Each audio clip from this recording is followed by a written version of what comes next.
जी। अच्छा जी बच्चों, आपने पता क्या काम करना है?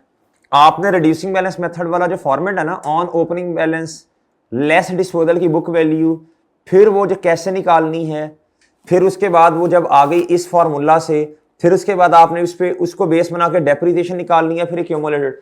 इसको घर जाके आपने 3 दफा ना अपने हाथ से करना है, फिर रट जाएगा। फिर क्या हो जाएगा? 3 दफा करना है इसे। कितनी दफा?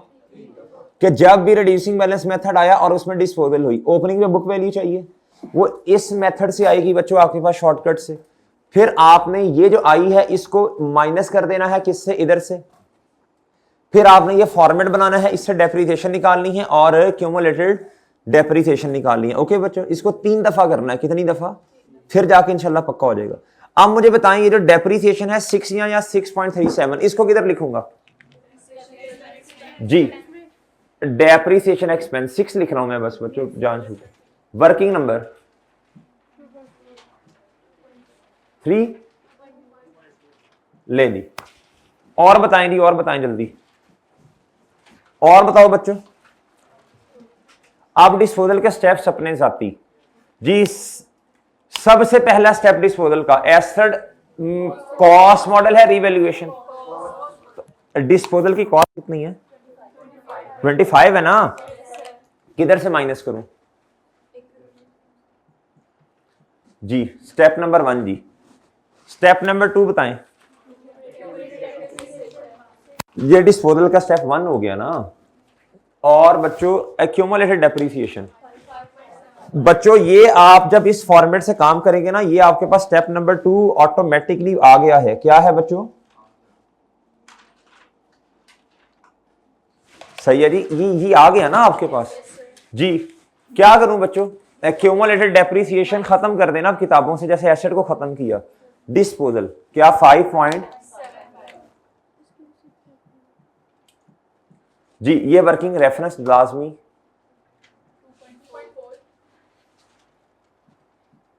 जी, आगे बताएं जी। तीसरा स्टेप क्या होता है जी? एसेट किताबों में रिकॉर्ड करें जी कैश को। उसने मेरा ख्याल बताया ही नहीं है। जरूरत नहीं है नोट के सवाल में, रोना नहीं शुरू कर देना कि बताया क्यों नहीं है। भाई जरूरत नहीं है नोट के सवालों में, आपको लिखवा दिया था पॉइंट। ओके, इस पूरे सवाल के अंदर मैं बताऊं मुश्किल क्या है?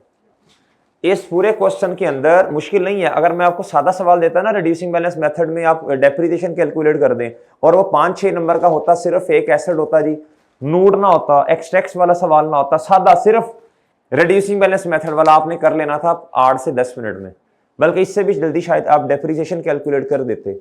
मसला यह है जब बड़े सवाल के अंदर ये पॉइंट आता है तब मुश्किल लगता है। क्या लगता है?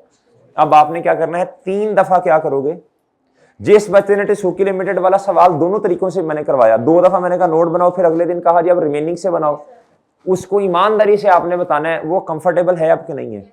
फिर जिस बच्चे ने फैम वाला सवाल अपने हाथ से कर लिया 2 दफा, मुझे बताएं आपको ये नोट अब याद नहीं हो गया? तो बच्चों ये कुछ तरीके होते हैं, अगर आप इनको फॉलो करेंगे तो आपको सवाल इंशाल्लाह आसान लगेंगे। क्या लगेंगे?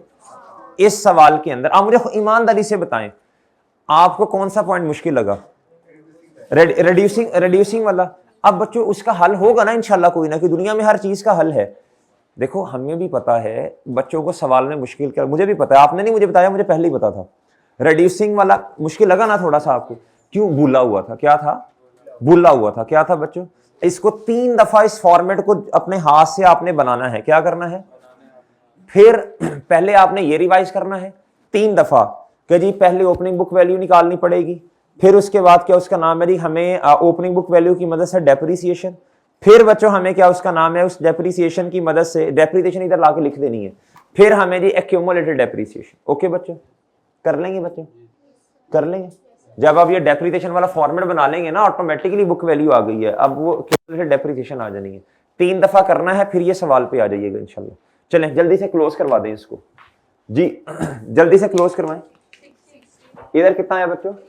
60 और इस डिब्बे का 11 पॉइंट।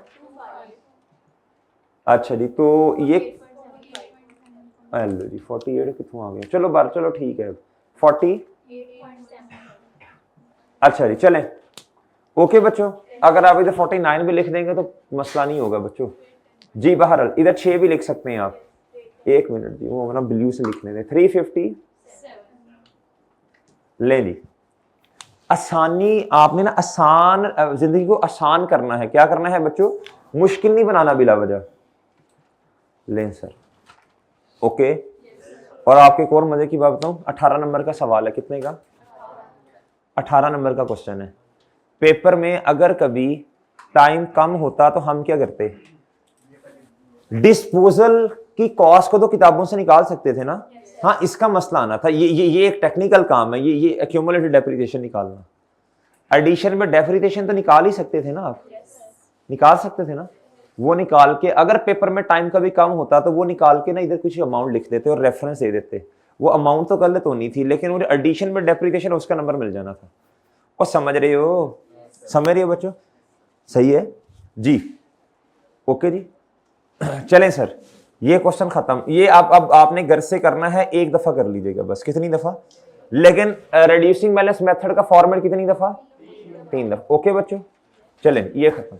आगे बच्चों आए अब आप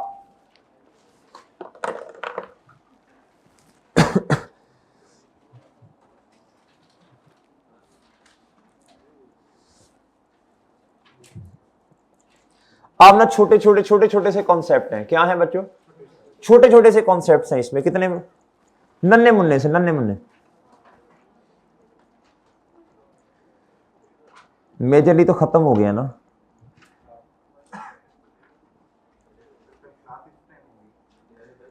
जी बेटा, जी इंशाल्लाह, बड़ा अच्छा जी जी इंशाल्लाह।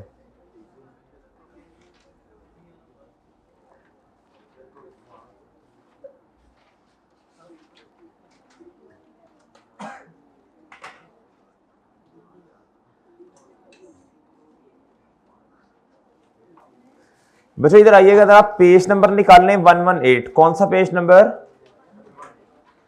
पेज नंबर 118 निकालिएगा जरा। आपको ना एग्जांपल नजर आएगी सेल्फ कंस्ट्रक्टेड एसिड की। कौन सी बच्चों? जी, ऐसी बात, छोटा सा कॉन्सेप्ट है, एक छोटा सा कॉन्सेप्ट है। अच्छा इधर बात सुने जी, बात सुने बच्चों। कभी कभी ऐसा होता है एसिड को ना खुद बना रहे होते हैं। क्या कर रहे होते हैं? जब आप चीज को खुद बनाएंगे तो बच्चों उसके ऊपर रॉ मटेरियल लगेगा, उसके ऊपर लेबर की कॉस्ट में इंकर्ड होगी बच्चों। और ऐसे ही है ना, फिर बनी बनाई चीज तो आपके सामने नहीं होगी।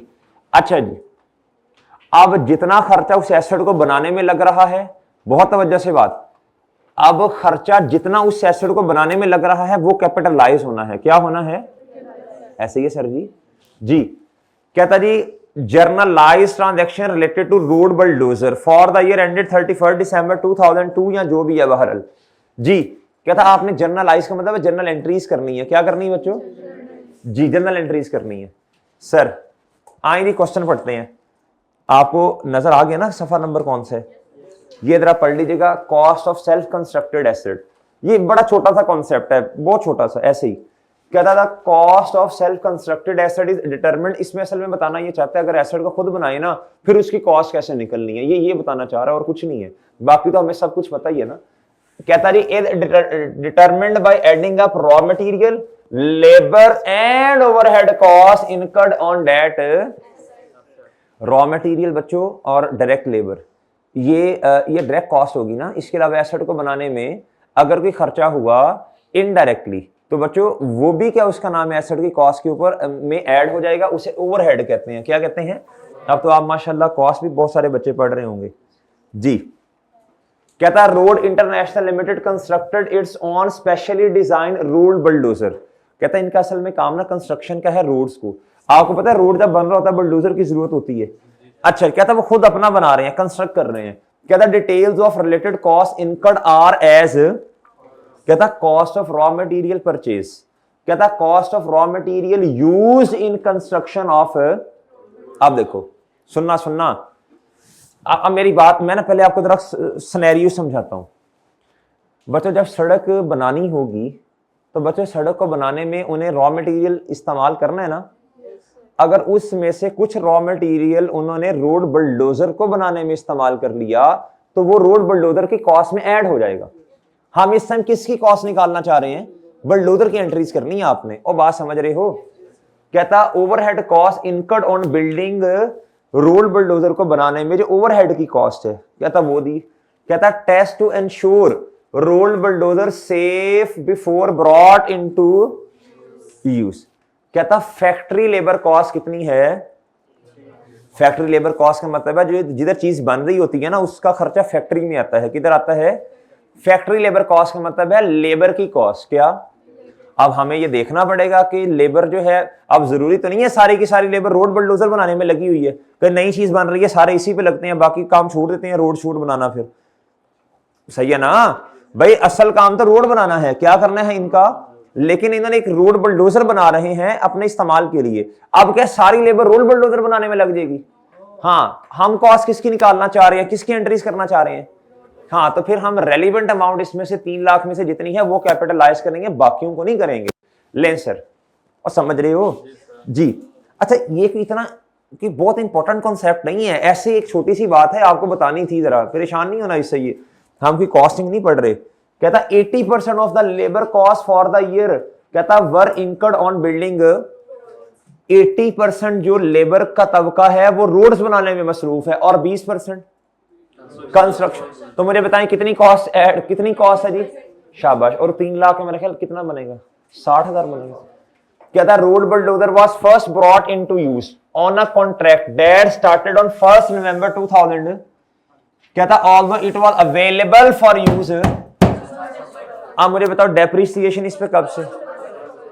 पहले तो कॉस्ट आएगी ना, फिर उसके बाद इसे डेप्रिशिएट करना है। आप इसे अक्टूबर 3 महीने डेप्रिसिएशन के हैं। द कंपनी यूजेस कौन सा मेथड? सीधा लाइन। कहता the vehicle is expected to be sold for at, ये रेसिडुअल वैल्यू है। कहता जी at the end of it expected useful life of 5 साल। सबसे पहले बच्चों इधर बात सुने जी, सबसे पहले cost of raw material purchased. क्या बच्चों? असल में शुरू में होता ही है, जितना रॉ मटेरियल परचेज किया ना इन्होंने, परचेज किया वो तो बाद में है ना जी, हमने बुलडोजर भी बनाना है। इन्होंने क्या किया होगा? इन्होंने कहा होगा जी रॉ मटेरियल डेबिट और कैश बैंकिंग या पेएबल। शुरू में तो ये हुआ ना, शुरू में तो ये एंट्री होनी है। अब उस रॉ मटेरियल में से अगर कोई रोड बुलडोजर में इस्तेमाल कर लिया, अब वो रॉ मटेरियल ना रहा। सही है ना? अब बच्चों रॉ मटेरियल ने क्या होना है, और रोड बुलडोजर की कॉस्ट आहिस्ता आहिस्ता बढ़ती जाएगी ना। असल में एक टी अकाउंट बन रहा होता है, प्रैक्टिकली अगर बात करूं ना, एक अकाउंट बनेगा। जैसे जैसे रोड बुलडोजर पे खर्चा होता जाएगा वो बढ़ता जाएगा। और बात समझे? शुरू में तो देखो ना ये एंट्री होती है ना रॉ मटेरियल डेबिट और कैश बैंक या पेएबल। अब फिर अगली एंट्री रिक्लासिफिकेशन की है। किसकी है? वो ये एंट्री होती है कि देखो अब ये रॉ मटेरियल हमने रोड पे इस्तेमाल नहीं करना, बल्कि ये किस में इनकर्ड हुआ? तो बुलडोजर डेबिट और रॉ मटेरियल। ओके भाई। अच्छा, अगली बात बताओ जी, अगली बात बताओ बच्चों। ये है जी 1 लाख रुपए से, 1 लाख से। कहता overhead cost incurred on building. ये तो सीधा ये तो जान ही छूटी ना, इसमें तो उसने बताया नहीं कि टोटल ओवरहेड जितने हैं, सीधा उसने बताया overhead cost building road bulldozer वो कितनी है बच्चों? तो रोड बुलडोजर की कॉस्ट डेबिट और क्रेडिट क्या? कैश बैंक या पेएबल। ये ले जी, ये 40,000 की एंट्री समझ आ गई आपको? क्या था? Overhead cost incurred on building. ये समझ आया बच्चों आपको? भाई एफओएच नहीं, ये हम चीज नहीं बना रहे। नहीं, तो टोटल बताए नहीं है ना उसने सिर्फ रोड बुलडोजर वाले बताए हैं जी। अच्छा जी, आगे। कहता test to insure road bulldozer जो है वो सेफली चल रहा है या नहीं। कितना खर्चा? तो एसेट की कॉस्ट बढ़ जाएगी रोड बुलडोजर की, और कैश बैंकिंग या पेएबल टेस्ट करने की कॉस्ट होती है बच्चों एक जी। ये देखें अपनी किताब में एंट्री हुई है 20,000 की, हो गई है। अब इधर देखो फैक्ट्री लेबर कॉस्ट क्या? अब ये टोटल है 3 लाख रुपया। इधर लिखो टोटल, इधर लिखो ना टोटल। जिस तरह बच्चों ये टोटल था मटेरियल परचेज, ये टोटल है। क्या है? तो जब शुरू में क्या एंट्री हुई होगी? 3 लाख रुपए से लेबर कॉस्ट या पेरोल एक्सपेंस डेबिट और कैश बैंकिंग या पेएबल। लेकिन बच्चों आप इसे रिक्लासिफाई कॉस्ट को सही भी तो करना है ना। अगर आप नहीं करेंगे तो सारा का सारा फिर गलती के साथ किसी और डिब्बे में खर्चा डाल देंगे।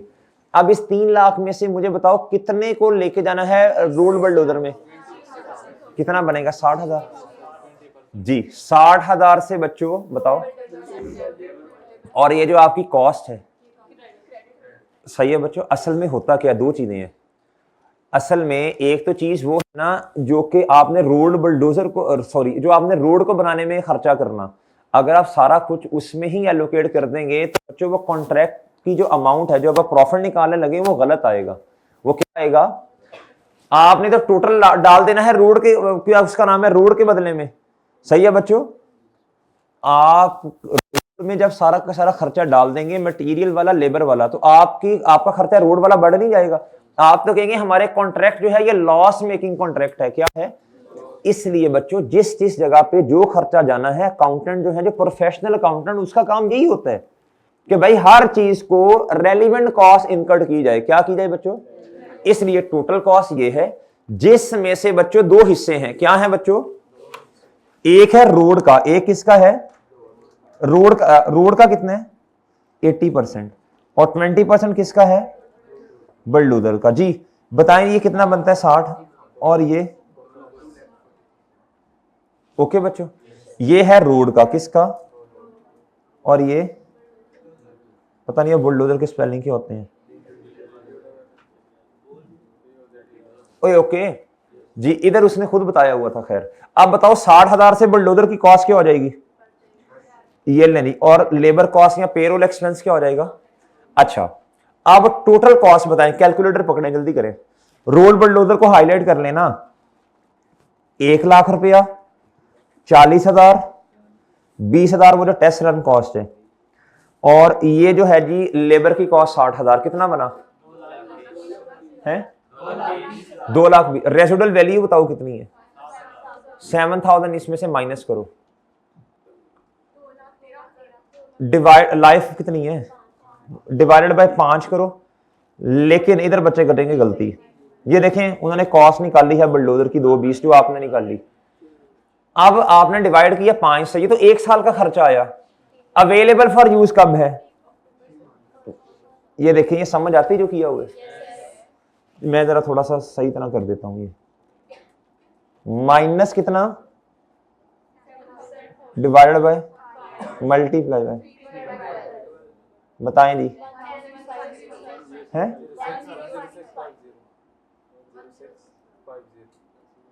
ये डेप्रिसिएशन एक्सपेंस है। Depreciation expense, debit accumulated depreciation. बस इस पे ना अब रोना पीटना नहीं है इस सवाल पे। ये एक बस एक एग्जांपल है किताब के अंदर, ICAP की किताब के अंदर, कि अगर एसेट को खुद बनाना है तो कॉस्ट कैसे एलोकेट करनी है, बस बात खत्म। ओके बच्चों? ओके। असल में इसमें जो कॉन्सेप्ट है ना, मेन काम जो है वो ये है कि एसेट की कॉस्ट निकालने, सेल्फ कंस्ट्रक्टेड एसेट की। बाकी तो बच्चों सारा कुछ वही है। ओके जी, ये एक छोटी सी एग्जांपल थी, पेज नंबर 118। ये आपने 4-5 मिनट में देख लेनी है। इस पे आपने घंटों नहीं लगाना है। इसको कितने मिनट्स में देखना है जी? जो मेन काम है, जो इंपॉर्टेंट काम है, वो मैंने आपको बता देता हूं साथ साथ। अच्छा अब आप इस तरह करें, किताब पे आए जी।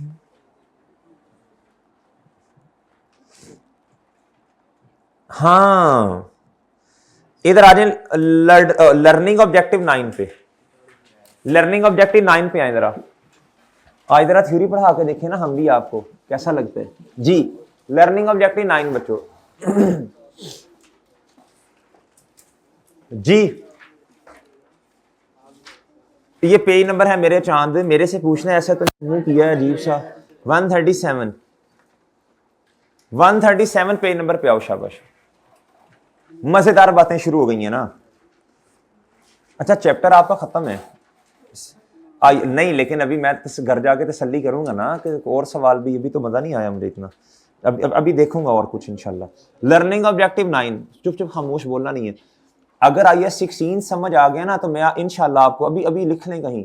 अगला है जी IAS 40, वो ऑटोमेटिकली समझ आ जाएगा। उसमें कुछ थोड़ी सी नई चीजें हैं, बाकी ये वर्किंग सारी ऐसी होती हैं। जिसको रिवैल्यूएशन, सब उधर फेयर वैल्यू मॉडल है। क्या है? कॉन्सेप्ट्स जो हैं बच्चों वो तो जारी सी बात है उसके अपने, लेकिन बेस यही है। क्या है? और मैं आपको एक और छोटी सी बात बता दूं, IS-16, ये हर अटेम्प्ट में एक तो है इसका अपना सीधा सीधा सवाल आता है, जिस तरह इस दफा 16 नंबर का आया था ना सीधा सीधा, लेकिन इसके जो कॉन्सेप्ट है revaluation, surplus, incremental depreciation, retained earnings, ये बच्चों बेस है। क्या है? ये इस्तेमाल होने हैं आगे जाके, बार बार बार बार बार बार बार बार इस्तेमाल होने हैं। और बच्चों अगर टोटल वेटेज निकाली जाए ना सिर्फ IS-16 की, सिर्फ IS-16 की पूरे पेपर में, तो यकीन करें कम से कम 30 नंबर है 100 में से। कितने में से? मैं कम से कम की बात कर रहा हूं, मैं मैक्सिमम की बात नहीं कर रहा। 30 नंबर, 28, 27 से 30 नंबर की वेटेज सिर्फ इसकी है। इसका अपना सवाल तो सीधा सीधा 18-20 नंबर का आता ही आता है ना। उसके अलावा मेरे चांद इसने बाकी स्टैंडर्ड्स के साथ भी मिक्स होना होता है, कहीं ना कहीं इसका लिंक होता है। तो 30, 27, 28, 30 नंबर कहीं भी नहीं गया IS-16 में। और ये वो स्टैंडर्ड है जिसको ये समझ आए ना, उसका कॉन्फिडेंस बिल्ड होता है। फिर क्या होता है बच्चों? इसलिए इस पर लेक्चर भी ज्यादा लगते हैं। क्या है बच्चों? अच्छा जी, कहता जी मेजरमेंट आफ्टर। अच्छा मेजरमेंट पहले मुझे बताओ क्या होती है जी? मॉडल की बात कर रहे हैं, किसकी? और रिकॉग्निशन किसे कहते हैं बच्चों? अमाउंट। ये आपको मेरा ख्याल पहले बताया था। कहता जी सब्सिक्वेंट, किसकी मेजरमेंट किसकी जी? सब्सिक्वेंट की बात कर रहे हैं जी। शुरू में तो बच्चा कॉस्ट मॉडल ही होता है ना इनिशियली। कहता two measurement models after acquisition of non current asset are as cost model. क्या कहता? After recognition as an asset. पहले तो कहता आपने रिकॉर्ड करना है ना उसे, क्या करना है जी? कहता and item of PP shall be carried at its cost less any accumulated. ये आगे पता नहीं क्या लिखा है, ये पता नहीं है क्या है। इसको अभी काट दें जी, इसको अभी काट दें बच्चों।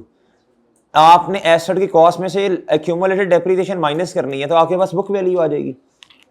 रिवैल्यूएशन मॉडल क्या है? कहता after recognition of an asset an item of PP whose fair value can be measured. आपने रिवैल्यूएशन मॉडल पे तब लेके जाना है जब फेयर वैल्यू रिलायबली मेजरेबल हो। और हाँ, अगर कुछ ना लिखा हो, हम हर सवाल में असम्पशन लेते हैं कि फेयर वैल्यू रिलायबली मेजरेबल। अगर तो ये असम्पशन ले ली, सवाल दिया 18 नंबर का कि fair value is not reliably measurable, चलो जी तो तालियां मारना उधर बैठ के फिर। सही है बच्चों? 16 में से आंडा जी। शैल बी कैरिड एट, कहता अगर रिवैल्यूएशन मॉडल है तो एसेट को किस पे रखोगे? When its fair value at the date of revaluation less any subsequent। अब ये मुझे बात समझाएं, subsequent का मतलब क्या है? subsequent क्योंकि शुरू में जब रिवैल्यूएशन हुई है उससे पहले जितनी भी एक्यूमुलेटेड डेप्रिसिएशन है वो तो एलिमिनेट नहीं हो जाएगी।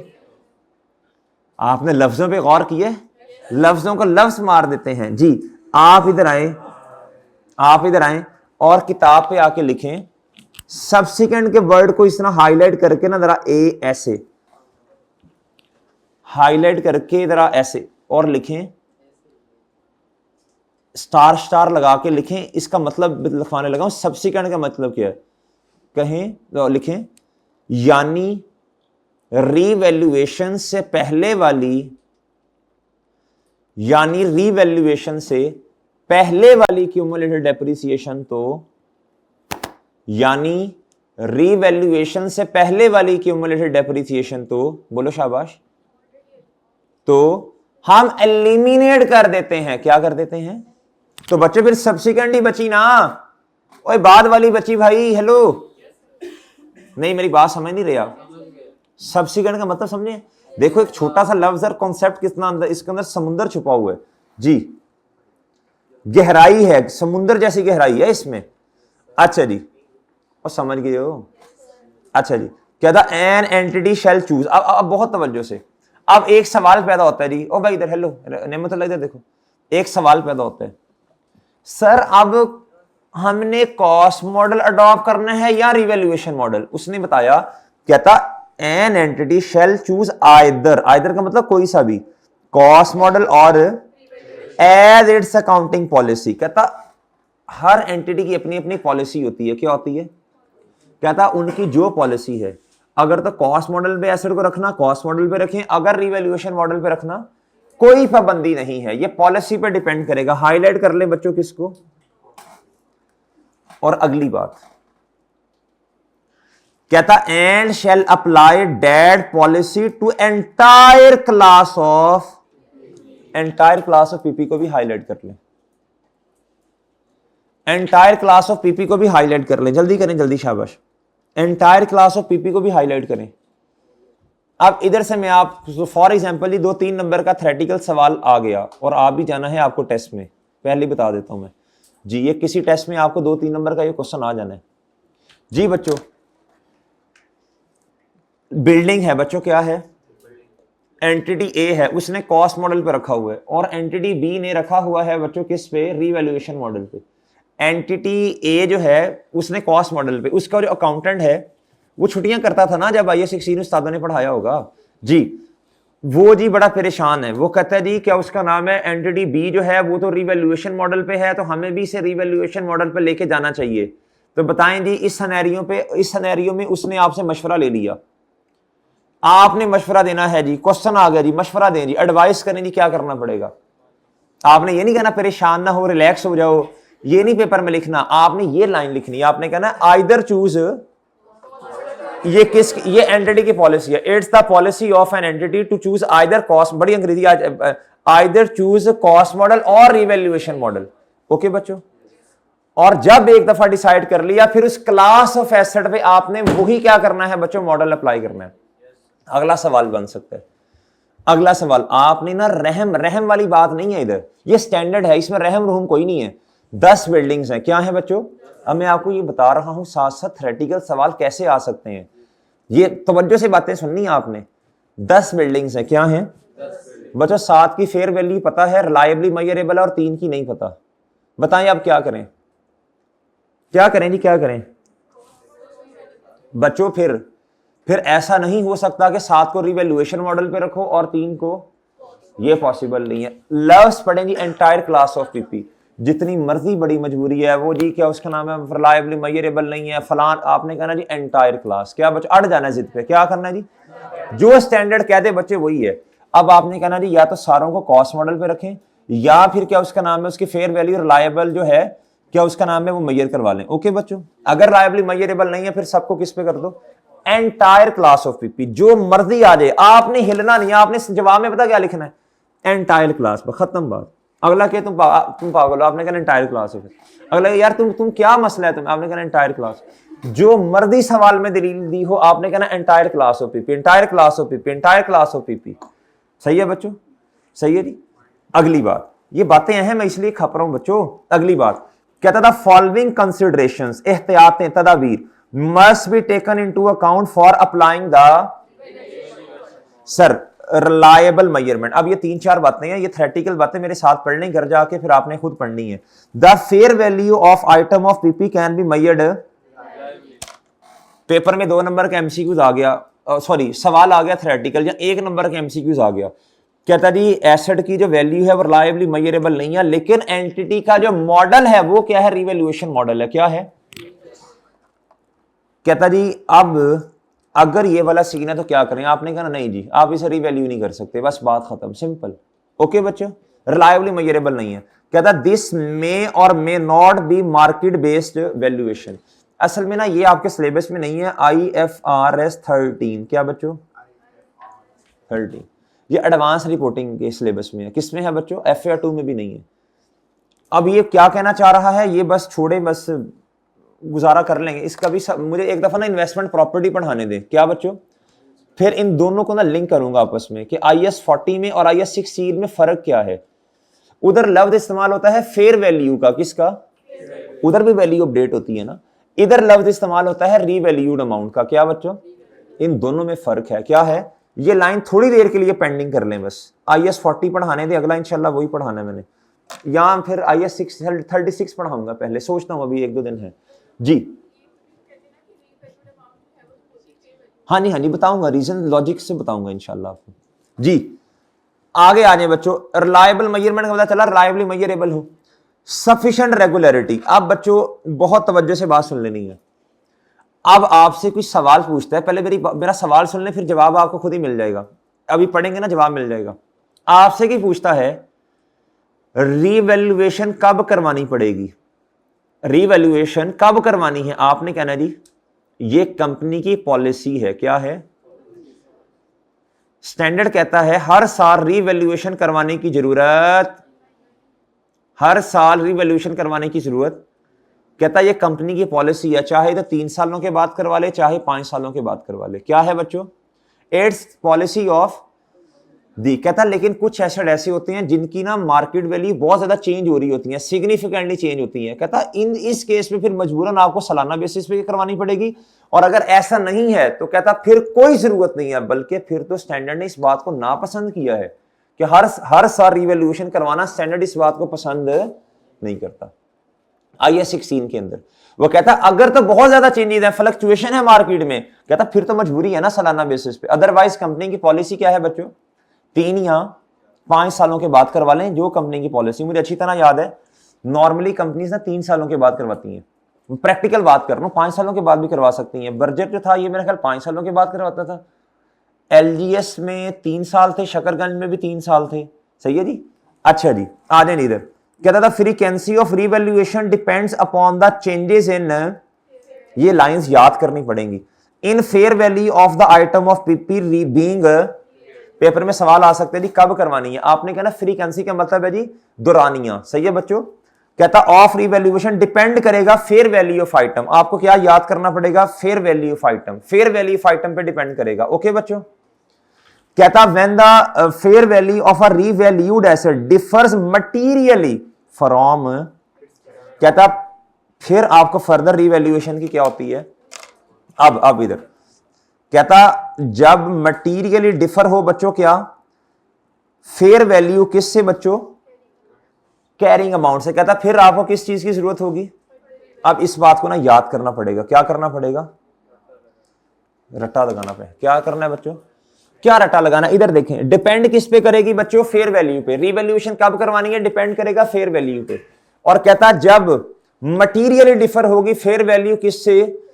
कैरिंग अमाउंट यानी बुक वैल्यू से। कहता फिर आपको रिवैल्यूएशन करवाने की जरूरत है। और आगे पढ़ लें। फर्दर रिवैल्यूएशन का मतलब है कि देखें ना, अब रिवैल्यूएशन मॉडल है। अब क्या हर साल आपने करवानी है? एक दफा करवा ली ना, अब अगली दफा कब करवानी है? हर साल के बाद। ये उसने उसका जवाब दिया। उसने कहा नहीं, अगर मटीरियली डिफर है तो फिर करवा लें। सही है बच्चों, तब करवानी है आपने। आगे आगे पढ़ें जरा मजीद क्लैरिटी।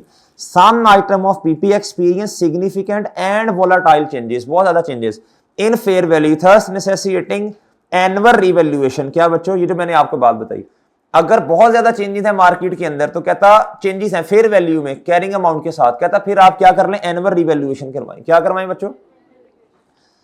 कहता सच फ्रीक्वेंट रिवैल्यूएशंस आर, कहता लेकिन ये हर किसी में ये नहीं करना। कहता for item of PP with only insignificant changes in, कहता लेकिन कहता अगर तो सिग्निफिकेंट चेंजेस है फिर हर साल करवा लें। और कहता अगर इनसिग्निफिकेंट है बच्चों तो कहता फिर इसकी जरूरत। आगे कहता instead it may be necessary, कहता जरूरी है to revalue the item only every 3 या ले बच्चों। ओके जी। अब ये इंपॉर्टेंट है। क्या है? Sufficient regularity. पेपर में सवाल आता है जी, कहता जी कितनी देर के बाद आपने रिवैल्यूएशन करवानी है, या आपसे कोई पूछ रहा है आपने मशवरा देना है। आपने कहना सिंपल बात, जब फेयर वैल्यू और बोलो व्हेन बच्चों fair value and carrying amount is,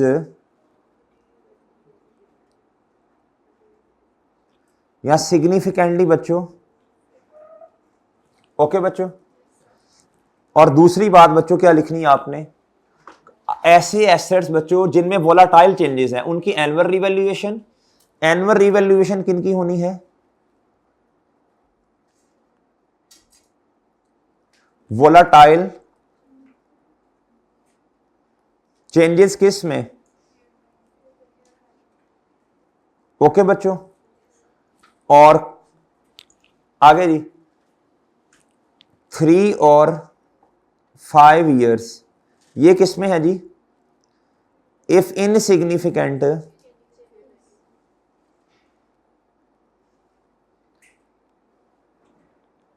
इन बोलें। ओके बच्चों। अब ये बातें याद रहेंगी, ये समरी सी बना दी है मैंने। ओके बच्चों। मेन आपने ये पढ़ लेना है, क्या करना है। Okay sir. अगली बात कहता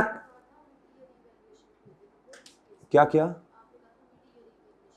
मटीरियल रिवैल्यूएशन है मिड ऑफ ईयर। बच्चे मिड ऑफ ईयर का कॉन्सेप्ट अभी पढ़ा नहीं हमने, पढ़ेंगे इंशाल्लाह। मिड ऑफ ईयर रिवैल्यू पढ़ेंगे ना जब, फिर बताऊंगा ना, अभी तो आप छोड़े ना इस कॉन्सेप्ट को। मिड ऑफ ईयर साल के दरमियान में रिवैल्यूएशन होगी, ड्यूरिंग द ईयर होगी ये, सही है जी। वैल्यूज बहुत ज्यादा चेंज हो गई हैं तो मिड ऑफ ईयर पे आ जाएगी, वो पढ़ेंगे कॉन्सेप्ट, एंड में जाके पढ़ाता होता हूं जी। क्लास वाइज एप्लीकेशन क्या बच्चों, if N item of PP is, कहता था entire class of PP two which that asset belong shall be, ये उसकी एंटायर क्लास की बात कर रहा है, किसकी कर रहे हैं। For example if a plant if plant is revalued all plant and machineries held by entity must be. अब इसमें कोई दलील नहीं है कि बाकी नहीं हो रहे और ये हो रहे हैं, आधे हो रहे हैं आधे नहीं हो रहे। जवाब क्या है बच्चों, एंटायर खत्म। डेप्रीसिएशन कहता revalued assets are depreciated in the same way as under, कोई मसला नहीं है इसमें। ओके बच्चों, ओके बच्चों। अच्छा ये अभी पेंडिंग कर लें। Accounting treatment of cumulated depreciation at the time, ये तो पता है ना आपको, एलिमिनेटेड, क्या बच्चों ये आपको पता है ना। इधर एंट्री लिख लो, इसके साथ एंट्री लिखिए, बताएं क्या होती है जी। और क्रेडिट क्या, एसेट क्या हो जाएगा जी, ये लिख लें बस। आगे जी, आप बच्चों बहुत तवज्जो से बात सुननी है, जरा बहुत तवज्जो से बात सुननी है जी। कहता है ट्रीटमेंट ऑफ रीवैल्यूएशन सरप्लस, क्या बच्चों, अब है जी रीवैल्यूएशन सरप्लस, क्या है रीवैल्यूएशन। इसके दो ट्रीटमेंट हैं, क्या है, स्टैंडर्ड ने दोनों की इजाजत दी है। एक है बच्चों transfer in retained earnings on, बोलो शाबाश, ईयरली बेसिस, जैसे डेप्रिसिएशन होती है जी, डेप्रिसिएशन एसेट कम हो रहा होता है ना। और दूसरा है transfer in retained earnings at time of, दो ट्रीटमेंट है, क्या है बच्चों। इधर आपने बिल्कुल ट्रीटमेंट, इधर क्या है जी, सेम एज, बोलो शाबाश, सेम एज, सालाना बेसिस पे आपने क्या करना है, इसको कम करते रहना है।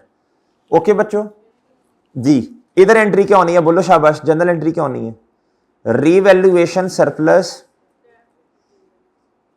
थोड़ा थोड़ा करके, क्या बच्चों, और इधर बच्चों रिटेन्ड,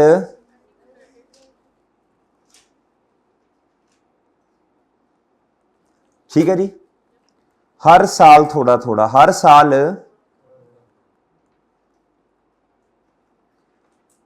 ओके बच्चों।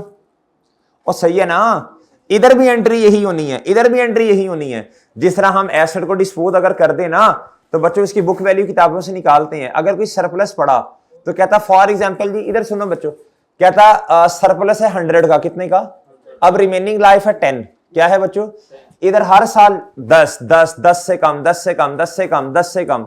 और इधर बच्चों आपने कुछ भी नहीं करना, सरप्लस किताबों में पढ़ा रहे पढ़ा रहे पढ़ा रहे पढ़ा रहे पढ़ा रहे पढ़ा रहे पढ़ा रहे पढ़ा रहे पढ़ा रहे पढ़ा रहे, 10 साल पूरे हो गए। अब 10 साल पूरे होने के बाद 100 रुपए को एक ही दफा आपने यकदम क्या कर देना है, कम जी, यकदम कम जी। बताएं जी, जनरल एंट्री बताएं इधर। मैं एज्यूम कर रहा हूं 100, और रिटेन्ड अर्निंग्स कितने से, इधर इधर 10 कर दूं, 10 कर दूं, 10 इधर 10 कर दूं, हर साल थोड़ा थोड़ा, ठीक है जी। और सही है, ओके बच्चों। Revaluation surplus of ₹100 while remaining life is कितनी बच्चों, इज कितना बच्चों, 10 साल, कितनी बच्चों, ये लो जी। एट टाइम ऑफ डिस्पोजल, ये कब होगा बच्चों, सालाना बेसिस पर एंट्री नहीं होनी, पर बोलो कोई एंट्री